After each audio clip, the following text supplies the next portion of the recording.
Celebramos a solenidade do Santíssimo Corpo e Sangue de Cristo, entre nós conhecida simplesmente como a solenidade do Corpo de Deus.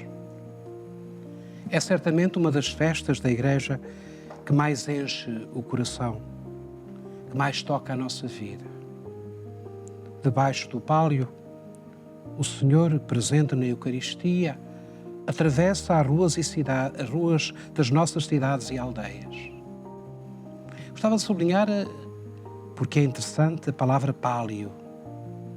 De pálio, sob o qual vai o Santíssimo Sacramento, dessa palavra deriva também paliativo.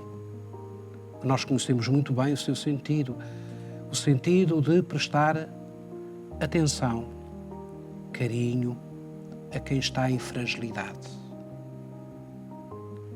É esta presença de Deus vivo no seu corpo que nos dá essa felicidade de uma presença próxima, de um Deus que, como se dizia no Antigo Testamento, caminha no meio do seu povo. No entanto, para meditarmos com mais atenção e darmos mais conteúdo à nossa reflexão, tomemos as leituras que nos são propostas pela Igreja para este dia. A primeira leitura é do livro do Êxodo, no capítulo 8. Lembra-nos o maná do deserto.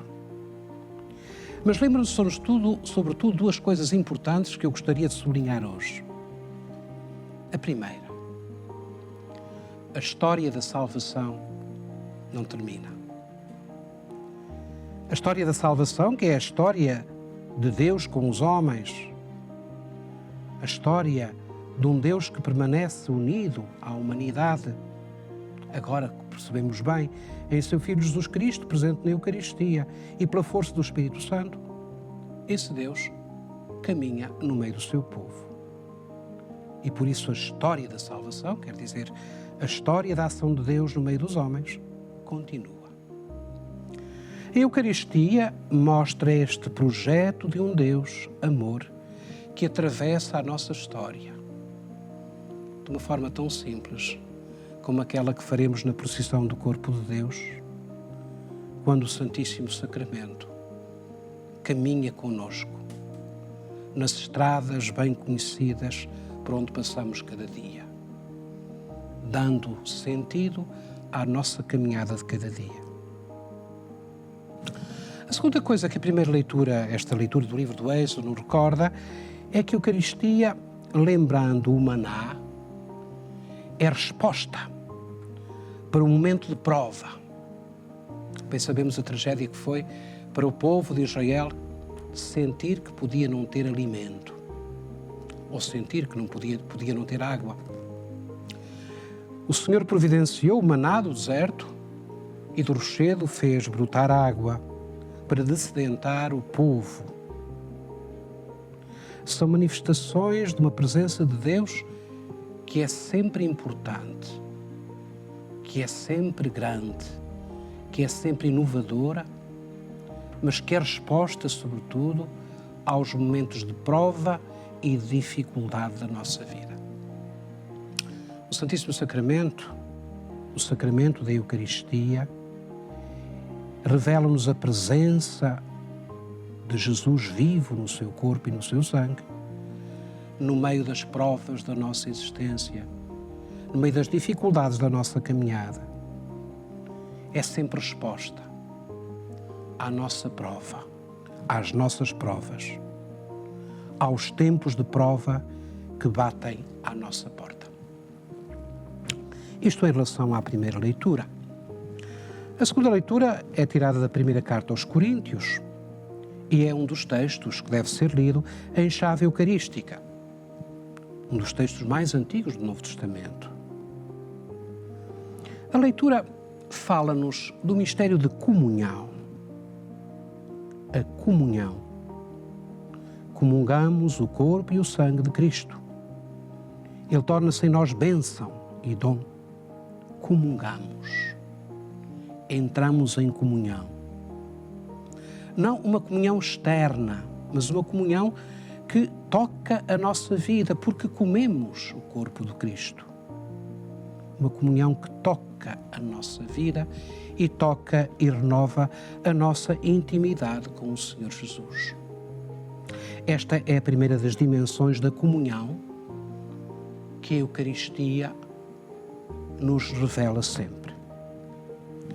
Há, porém, uma segunda expressão de comunhão, a comunhão com os irmãos, que se deve exprimir na vida da Assembleia que celebra a Eucaristia. Permitam que diga que às vezes fico um pouco triste quando as pessoas não percebem que estar na Eucaristia é estar com Jesus e com os irmãos. É sempre um estar com. É uma comunhão que descendo da comunhão com o Senhor Jesus, deve levar à comunhão com os irmãos. Deve levar a uma comunhão de corações. Deve levar a gestos de comunhão que manifestam a realidade da comunhão que o Senhor nos oferece ao crer e ao convidarmos para comer o pão eucarístico, para comer do seu corpo e beber do seu sangue. A nota de comunhão. E comunhão, como tudo na vida de cristã, com as suas duas dimensões, a dimensão vertical, que nos une a Jesus, e a dimensão horizontal, que nos une aos irmãos. É por isso que quem come do mesmo pão e bebe do mesmo vinho sobre o altar deverá tornar-se também um só corpo, um corpo de comunhão. Creio que nem sempre temos esta consciência.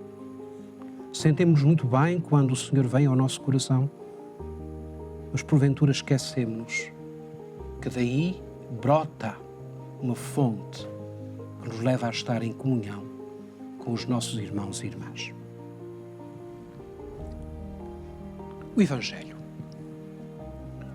O Evangelho que lemos nesta solenidade é o fim do discurso do Pão da Vida, no capítulo 6 do Evangelho de São João.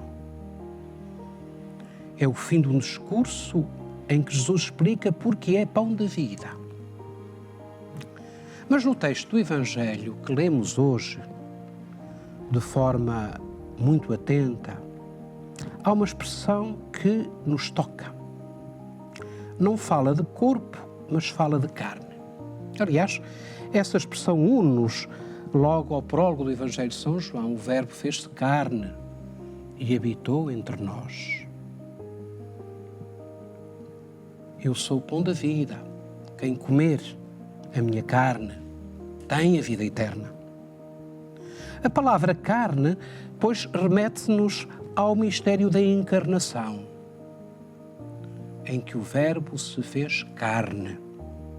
E quer dizer alguma coisa de muito profundo, de muito real. Quando nós falamos da palavra corpo, possivelmente não temos esta realidade tão forte do momento em que nós falamos de carne. Comer a carne, Filho do Homem. Esta ligação encarnatória do Filho de Deus à humanidade que nós celebramos na Eucaristia. A palavra carne leva-nos à dimensão e à percepção do realismo. Aliás, nós sabemos que a celebração do corpo e sangue de Cristo foi instituída para combater uma visão em que a presença de Cristo na Eucaristia era apenas aparente, era uma coisa do âmbito do ideal. Aquilo que nós dizemos e depois tomamos com a palavra transubstanciação, fala-nos da realidade da presença de Cristo no Santíssimo Sacramento, da realidade. Nós vivemos num mundo em que tudo é muito volátil. E a dimensão da palavra realismo pode, porventura, ficar esquecida. A Eucaristia lembra-nos, pois, a dimensão da realidade, do realismo. Não é uma figura, é uma realidade. Não é uma ideia, é uma realidade.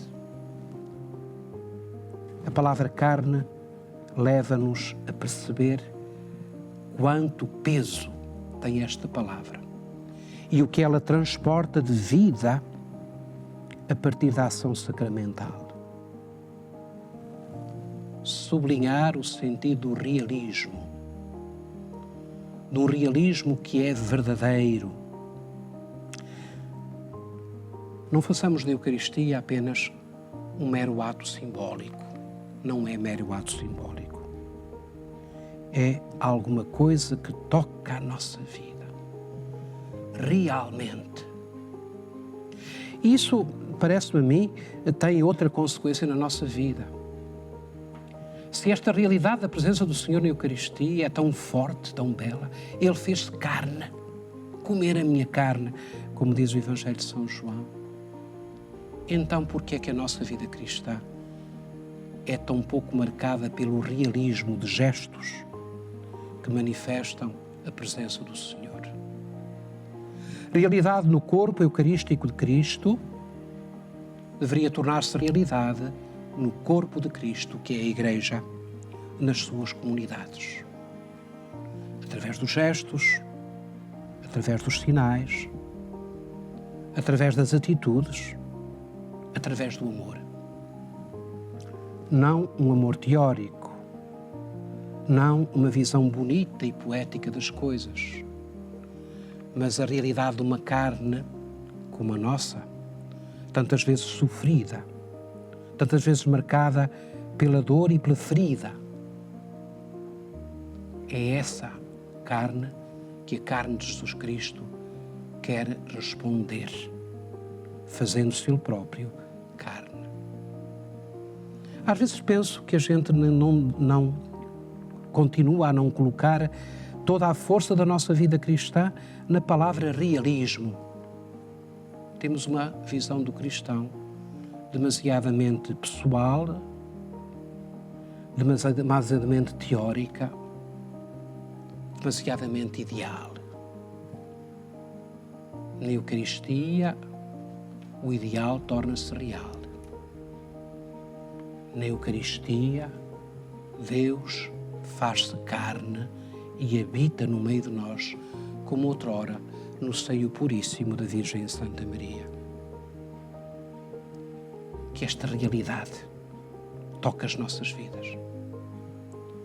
Que nós percebamos quanto é importante que a nossa vida esteja marcada por esta verdade de uma presença, para que se torne ela mesmo presença viva e atuante de Cristo na história. Tudo isso se passa no sacramento da Eucaristia que celebramos. Tudo isto toca a nossa vida com a passagem do Senhor nas nossas ruas, perto das nossas casas, nos sítios onde estamos. Que esta realidade da presença de Jesus se torne realidade na relação de uns com os outros.